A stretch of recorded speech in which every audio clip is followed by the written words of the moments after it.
করার জন্য 2/3 মেজরিটি লাগে। আমাদের এই দুটো নির্বাচনের কথা বললাম, অষ্টম এবং নবম সংশোধন এই সংবিধান, এখানে কিন্তু 2/3 মেজরিটি ছিল। তাহলে 2/3 মেজরিটি থাকলে একটি সরকারের পার্লামেন্টের যে কোনো প্রস্তাব যে কোনো সময় এবং সংবিধানের যে কোনো প্রস্তাব যে কোনো সময় পাশ করিয়ে নেওয়া সম্ভব। তাহলে পার্লামেন্ট কি হলো? পার্লামেন্ট একটা রাবার স্ট্যাম্প পার্লামেন্ট। প্রধানমন্ত্রী যেটা ইচ্ছা করবে সেটাই পার্লামেন্টে আসবে এবং সেটাই পাশ করবে। কিন্তু পার্লামেন্টারি পদ্ধতির শাসন ব্যবস্থায় পার্লামেন্ট হওয়ার কথা সকল কর্মকাণ্ডের কেন্দ্রীভূত ওয়েস্টমিনিস্টার টাইপ, এটাকে কেন আমরা গ্রহণ করেছিলাম? যেহেতু এটা পৃথিবীতে বলা হয় সবচেয়ে ভালো ডেমোক্রেটিক সিস্টেম, এবং এই সিস্টেমটাতে গণতন্ত্র যতভাবে চর্চা করা যায় অন্য কোনো সিস্টেমে গণতন্ত্র সেভাবে চর্চা করা যায় না।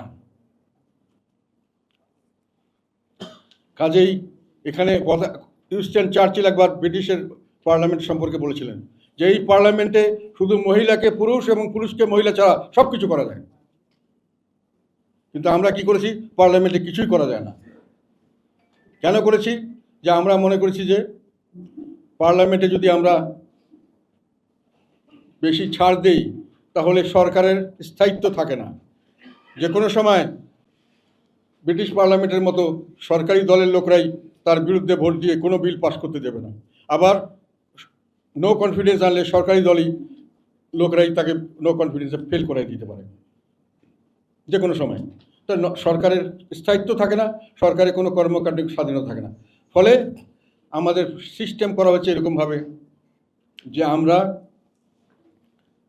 সরকারকে নির্বিঘ্নে চালাতে দেব, কিন্তু এটা করতে গিয়ে পার্লামেন্টারি সিস্টেমের যেটা মূল স্পিরিট, যে পার্মানেন্ট সকল কাণ্ডের কেন্দ্রবিন্দু হবে, সেটাকে আমরা ধ্বংস করে দিয়েছি।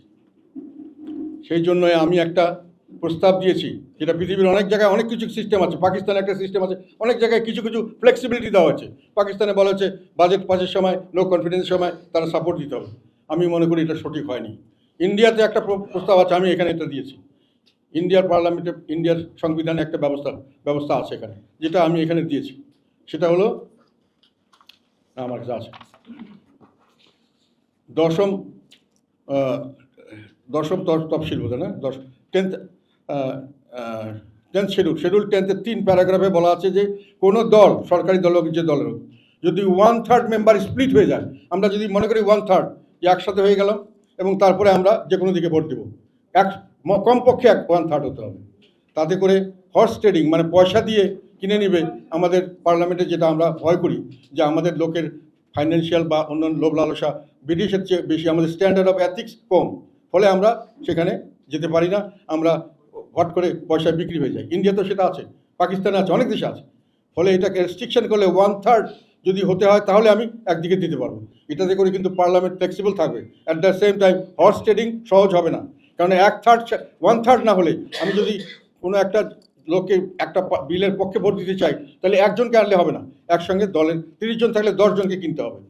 এবং সরকারি দলের এগেইনস্টে যদি নো কনফিডেন্স আনতে চাই 151 যদি হয়, তাহলে তাকে কমসে কম তার থেকে আমার ওই 1/3 মানে 51 জন লোককে আমার ছুটিয়ে আনতে হবে, হুইচ ইজ ডিফিকাল্ট। এটা ইন্ডিয়াতে কাজ করছে, এই জন্য আমি এটা সাপোর্ট করেছি, এটার জন্য আমি প্রস্তাব দিচ্ছি। আর সেকেন্ড প্রস্তাব হলো যে অনেক সময় দেখা যায় যে একটা ব্যালেন্স করা যায় কিভাবে, যদি পার্টির প্রধান যদি প্রধানমন্ত্রী না হন, তাহলে প্রধানমন্ত্রী আর পার্টির প্রধানের মধ্যে একটা ব্যালেন্স হতে পারে। প্রধানমন্ত্রী একটা করতে যাচ্ছেন, পার্টি প্রধান নেতা রাজি না হলে একটা ওখানে হতে পারে। আমি সেই জন্য বলেছি পার্টি প্রধান এবং সরকার প্রধান যেন এক ব্যক্তি না হয়, এটা আমাদের প্রস্তাব।